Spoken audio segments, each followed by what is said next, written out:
So in this video, I want to answer the question of when to use a common hypnosis technique, such as like a past life regression. Now, the reason this video came about is because if you enter any sort of hypnotherapy training, sort of coaching Facebook groups, you'll see a lot of people that will present the problem with their client. They'll say, my client wants to quit smoking, overcome anxiety. What's the best technique? And what I find quite strange is you get a lot of therapists that will throw in their inputs. They'll say, do this sort of technique, this sort of technique, this sort of technique. And the reason I'm focusing today just on the title here, which is past life regression, because this is one of the common things therapists are telling other therapists to use when it comes to certain processes and certain issues that your clients might have.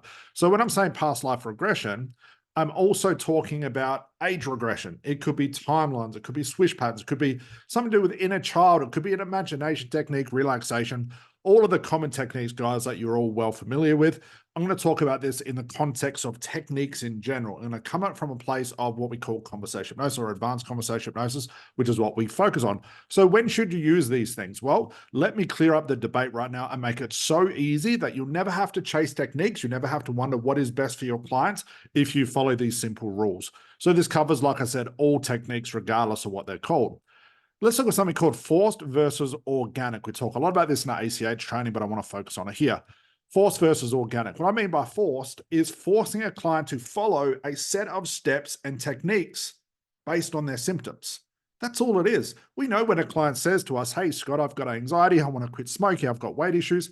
This is their symptom. This is their experience. All they're telling you is, I feel this or I have this. This is what I think it is. Now, the worst thing any sort of trained therapist can do is not only believe in this thing, but now try to apply a technique to a symptom. Now, I'm not going to get on my bandwagon about symptoms and that because I've talked enough about that. Let's get our focus back onto the technique itself.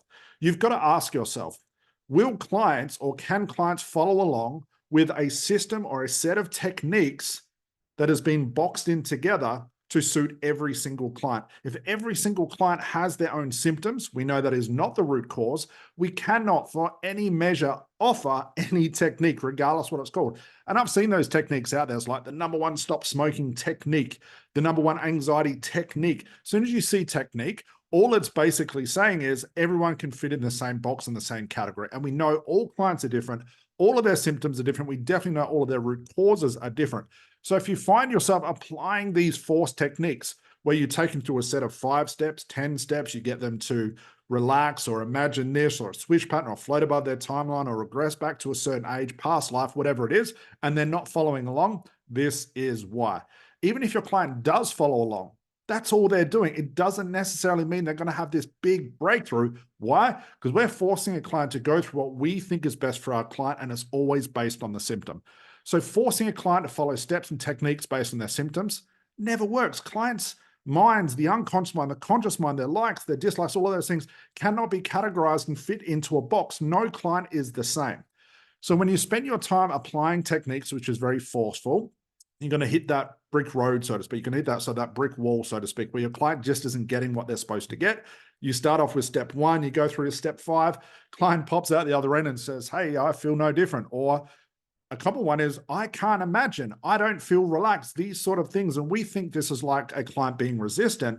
In some cases, sure, it can be, but most likely what it is, it's the therapist trying to force a client through a technique. So what do we do that is opposite? We allow something called organic trances or organic techniques to present themselves organically, which is natural.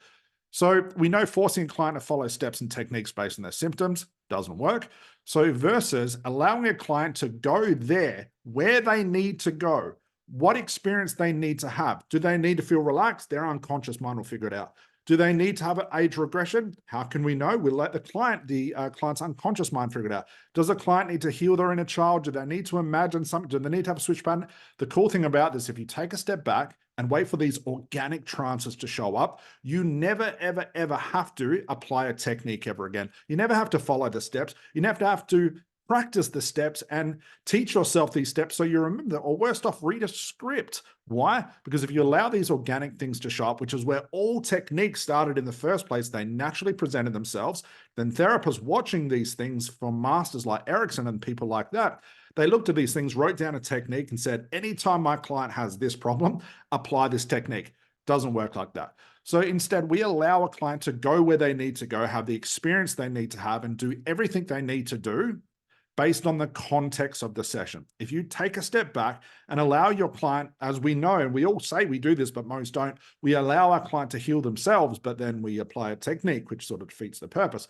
But if you really allow a client to heal themselves properly, they will go to these places and almost apply the technique on themselves. Then all you have to do is just follow along with them. You don't have to tell them what to do. You wait for a client to do it themselves. Why? Because your client's unconscious mind is sitting there in front of you. It has got a lot more wisdom, knowledge, thought, associations to the problem than you ever could. It's way more knowledgeable. It's a lot smarter than you ever think it is. But we always say, I allow my clients to heal themselves. Well, no, you don't, because you're applying these techniques. Instead, you allow the client's unconscious mind to do what it needs to do. Bar none, I've never had a session, even when we do our ACH trainings, we do non-stop demos, have a demo ever looked the same, ever sounded the same. Some clients close their eyes, some clients don't. Some clients we found float above some weird timeline thing, others don't. We've had spontaneous healing of inner child. We've had spontaneous healing of smoking through imagination. And that's the key word here, spontaneous and organic. And it relates to the context of the session. So if you find yourself hitting that brick wall, is because you're trying to fit a client into a box, and clients do not fit into those boxes. Forcing also puts pressure on you and the client to follow along. I mean, what do you do if your client doesn't follow along? If they don't get this result that you were told they were supposed to get based on the training you've done, by just following these 1 to 5 steps, client pops out and says, well, I don't feel any different. What do? That's ultimately a bad session. It's a failure. And we know that because a client is going to present a symptom. And now we've got the therapist applying the technique, no matter what it's called, to a symptom. So it's 2 wrongs. 2 wrongs don't make a right. Wrong is wrong. It also allows you, or has you as the therapist, like I said, putting pressure on yourself to perform, to remember the steps, to know what to do next. Also, you're now taking control of the session by negating what the unconscious mind wants to do. Could you imagine having a client's unconscious mind say, hey, I want to go this direction, and you as a therapist say, no, we have to go this direction because this is step 3 of my past life regression or my inner child work or my age regression because I've got to find 2 scenes, whatnot and whatnot. You're now basically saying to the unconscious mind, you listen to me. And this whole idea of the unconscious mind just listens to the therapist, it does what you tell it to do, is absolute rubbish. Try this for yourself. Try this experiment for the next 90 days. Tell yourself you are a millionaire for the next 90 days. Bit of a silly exercise, but trust me, just go with this. 90 days, tell yourself a millionaire every single day. Say it 100 times a day, 500 times a day. Imagine it. Get into the emotion, do all these things. Come back to me in 90 days with your bank balance and tell me what's happened. You know, jokes aside, stupid example, but it really holds truth here. Nothing will work. Why?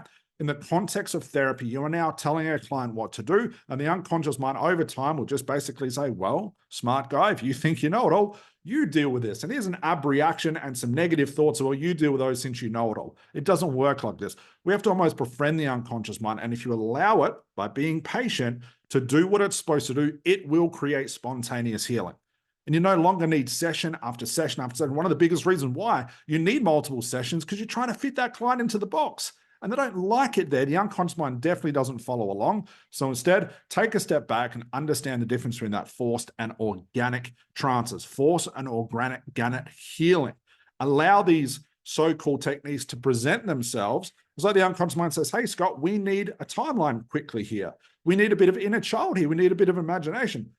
Me as a therapist, who am I? Because I'm rather lazy as a therapist, which is a good place to be. Who am I to say otherwise? How would I know what's best for the client? The client knows what's best for them, but we as therapists want to butt in and try and force our clients through these techniques.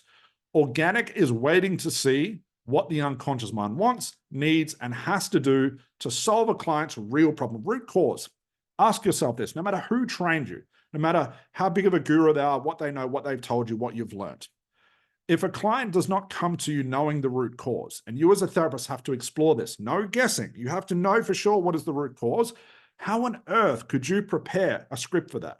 How on earth could you prepare a technique for that? How would you know what needs to happen until it needs to happen? And by the time it does need to happen, their unconscious mind will present all the ideas for you or to you and you think, I know what to do with this. This is like a healing thing for relaxation. This is a healing thing for imagination. This is a bit of inner child work. But who came up with the technique? The client. And that's why it works 1 million, if not 100 million times more powerfully when it comes from the client. We all know as therapists, an idea is using our clients' words to feed back to them because it's their words. Why don't we do the same thing for techniques, guys? I know so many therapists have these big books, these big textbooks of the best technique for this, the script for this. Is how it is impossible. Because at the top, as soon as it says stop smoking script or age regression or inner child regression for anxiety, what are you now doing? You're now putting a label on the symptom and applying a technique to a symptom. It doesn't matter how good the steps are, what words you use, how good you think you are, how well you've been doing in your training, all of that stuff, you are now fixing the symptom. So guys, my biggest advice here, when to use a past life regression or a timeline or relaxation, what really is the best technique for any sort of therapy? Just understand forced versus organic. Go for more organic. Allow your clients to present these root causes to, these ideas to. Your client will tell you how they want to be, and we coin this word, therapized. It's quite funny when we do these demos, and guys, you're welcome to look through our YouTube catalog. There's tons of demos we show you that you might notice that the therapist during the training program, we have the therapist and the practice client, the therapist really doesn't do anything. And the client's doing most of the talking. The client's going through all of these imagination things. They're going through their timeline. They're spinning the swish pattern around. They're going through an age regression. They're going past life regression. They're doing all of these things. And the therapist, which the way we've trained them, is just sitting back, taking it all in and just keeping the client safe, really. But they're giving that client space to do these things. Now, I know a lot of therapists will tell me, Scott, I give my clients space. I let them talk, let them do what they do. As soon as you apply a technique, you've just negated what you've told me. So to really understand the value of organic and waiting for your client's unconscious mind to do what it needs to do, taking a step back, shutting up more as the therapist, waiting for the client to heal themselves. The sessions are quick. The transformations are quick. Remember, every time you as a therapist butt in, you stop that transformation. Every time you as a therapist think you know more about the client by applying a technique, you're basically saying to the unconscious mind, I know more than you. And there's one thing I guarantee, you'll never know more than that client sitting in front of you. Let their mind heal them for you. Thanks for watching, guys.